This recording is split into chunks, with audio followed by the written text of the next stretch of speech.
It's taken 9 months, but I have finally reached the end of my long-running Dario Argento review series. Yes, it's time for the final episode, a review of Dark Glasses. Here we go.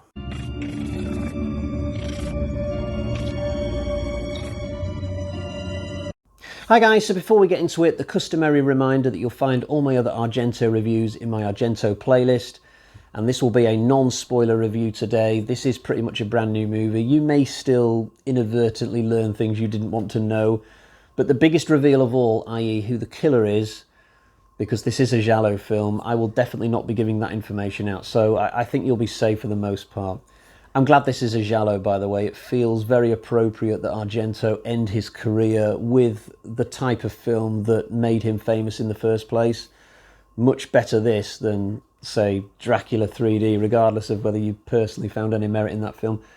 I mean, Argento might not be done yet. He's past 80, but let's not forget, Clint Eastwood is past 90 and he's still directing movies, so Argento might have another decade left in him yet. He might do 3 or 4 more movies, but if this is the final film, much better something like this than like I said, Dracula 3D.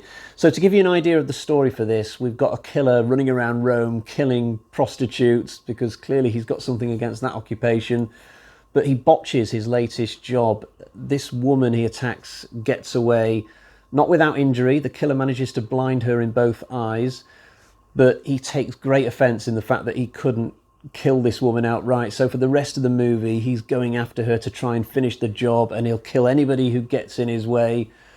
Now, I must admit, I wasn't blown away by this concept when I read about it just before I ordered the Blu-ray.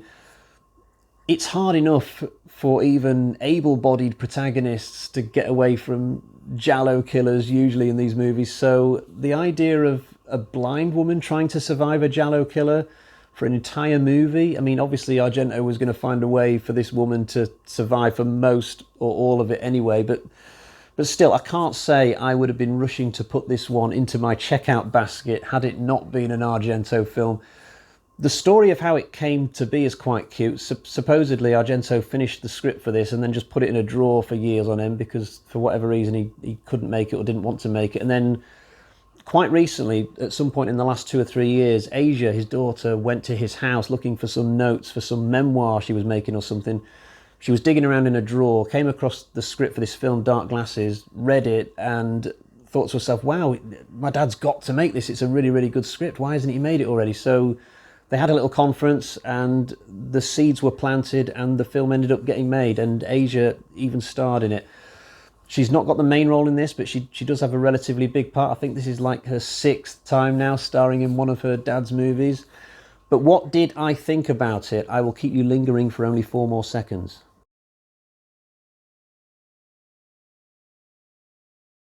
So, this film is actually pretty awesome. I didn't expect that. Now, my opinion is not the most common. I think if you go online, you'll find some very mixed reviews for this, but I thought it was great. Honestly, if this turns out to be Argento's final film, I think he's going out on a high. I think this is probably the best film of his for the entire second half of his career. I think you'd have to go back as far as Phenomena, possibly, to find a film better than this. It gets off to such a hot start, the first 10-15 minutes. We start off with some really good widescreen travelogue stuff of the main character Diana going around Rome, and she takes in an eclipse wearing some sunglasses, which sadly she's going to be wearing a hell of a lot more often once she becomes blind in the story. We also get a good early kill with the traditional black leather gloves and some good practical gore effects, blood shooting out of this prostitute's neck. It's really good to watch. Best of all, over the top of all this in the opening, we get some great music. This has got one of the best Argento soundtracks that I've heard in a long, long time, and it makes such a difference to the movie, especially the main theme in this. The main theme is an absolutely cracking tune. I watched the film 3 nights ago, and every single day since then, I've found myself going on YouTube just to get a hold of this tune and just listen to it one more time. I'd say it's in the top 5 Argento movie tunes of all time. It's that good. Now, I do think the film will hit the buffers for some people around about the 20-minute mark. Once we get to the point where Diana becomes blind, things really, really slow down. It's almost like we go from one genre to another one entirely, from giallo to, say, like a slow-moving drama or something. At this point, the chases and excitement dries up. There's no more kills for a long, long time. Now, I found all this perfectly palatable, but I think for some people who've possibly been burned by some of Argento's more recent movies, this is the point where they'll think, oh, okay, after the fast start we just had, is this where things start to go downhill as usual? But I would encourage you to stick with the film, because there are things that happen during this slow middle that come into play later on that you won't even realise are important at the time that you see them. This is a very, very carefully constructed film. Sometimes when I watch Argento films, I feel like he's just making it up as he goes along to a certain extent, and that can be fun at times, but this film is not one of those. Dare I say, it's almost like a novel. Another thing that impressed me about this film is that it takes a very modern and sensible approach to how it depicts prostitution. There's no cheesy moment where the script feels obliged to explain why Diana has chosen this path. There's no moment where she goes, oh, well, I used to be a nurse, but then I accidentally killed someone, and now, because I'm in such a dark, dark place, I do a dark profession. Or maybe, oh, well, I'm not always planning on being a prostitute. It's only while I complete my nuclear physics degree, and then I'll be doing something of far more worth to society. Okay, I've over-egged it a bit there, but there's no moment like that. You know, Diana is simply a prostitute in this film. There's no explanation required. We don't need it. This is not a film about whether she should be a prostitute or not, if you see what I mean. And I think the film also takes a sensible approach to depicting Diane's clients, because we see quite a few of them in the first half of the film, but as it would be in real life, in any occupation, some of them are twats, some of them are actually very gentlemanly. Another reason why I like the slower middle portion of this film, it really gives you a chance to get to know the characters, to care about them.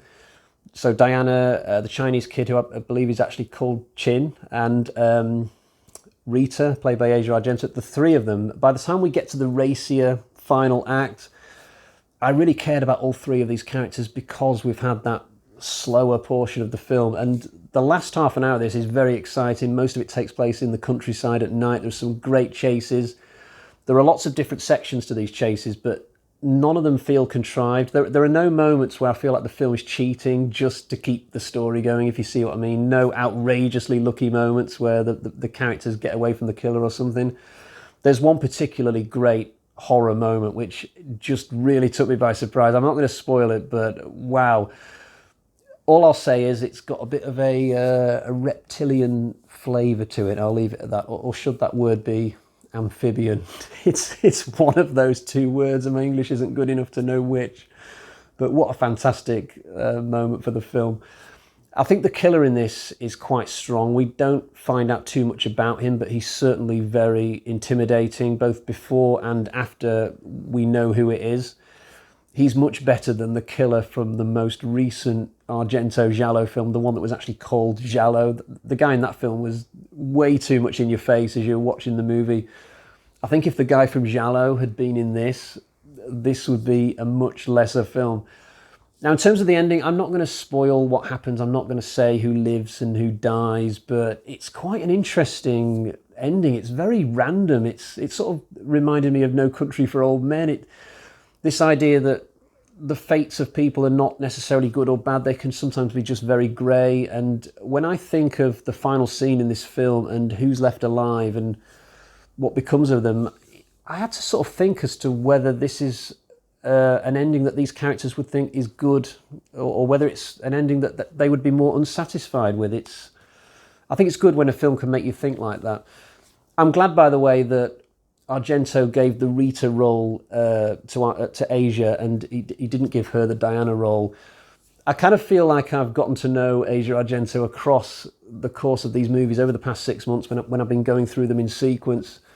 She starts out as just a teenage actress in Trauma, and now she's in her mid-40s for this film. She's definitely aged a lot since the most recent Argento film, Dracula 3D, but you'd expect that. I mean, 10 years have passed, but she was still a young woman in Dracula 3D. She's now distinctly middle-aged, but I think this is a nice role for her, and I feel like I've gotten to know her sort of like a movie friend or something, so I didn't need to see her naked in this film. I'm past the point where I feel like I want to see Asia Argento naked. It's fine for the woman who plays Diana. Never seen her in a film before. emotionally detached. I'm fine to see her prostitute herself and sleep with 3 or 4 very ugly men.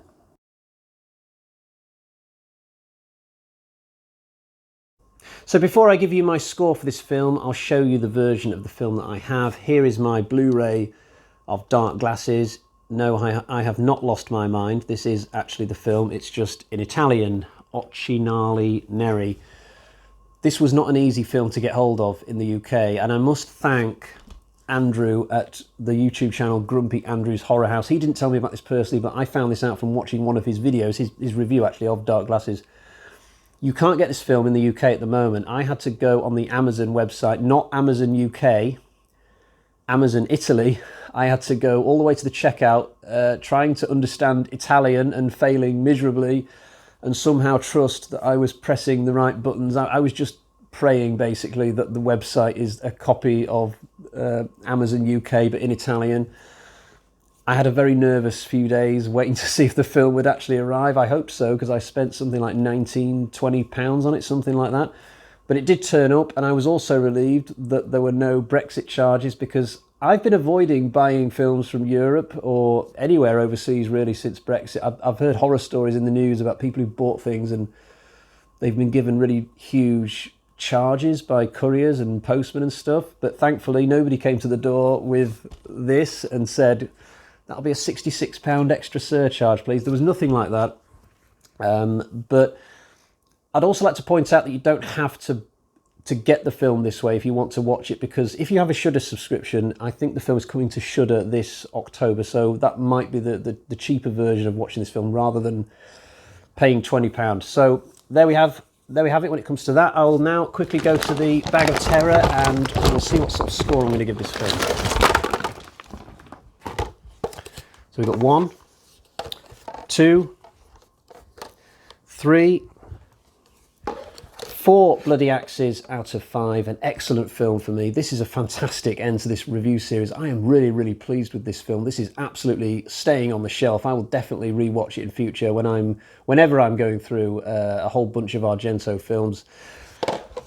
I am at the end of the Dario Argento review series now. I can't believe it. It has taken 9 months. I've gone through 19 films, 19 different reviews. I never thought I would get to the end, in all honesty. I had ups, I had downs, the downs particularly around about the point of trauma and Stendhal syndrome, where I was just like, oh my God, do I even finish this thing? I'm not having fun anymore. But the films did improve. There were some really good ones to come after that. And to finish off with this gem, Dark Glasses, really, really pleased about it. So I guess all there is left to do now is to do my ranking of the movies. Yes, I've got to do that. It's absolutely tradition. Whenever I finish a review series, I've got to do a rankings video. So hopefully I'm going to put that together very, very soon. Thank you if you've joined me on this adventure, if you've watched any of the reviews in this review series, and I'll see you all next time. I'm going to make my next review series Tremors, and I'm really looking forward to that. Until next time, cheerio, bye-bye.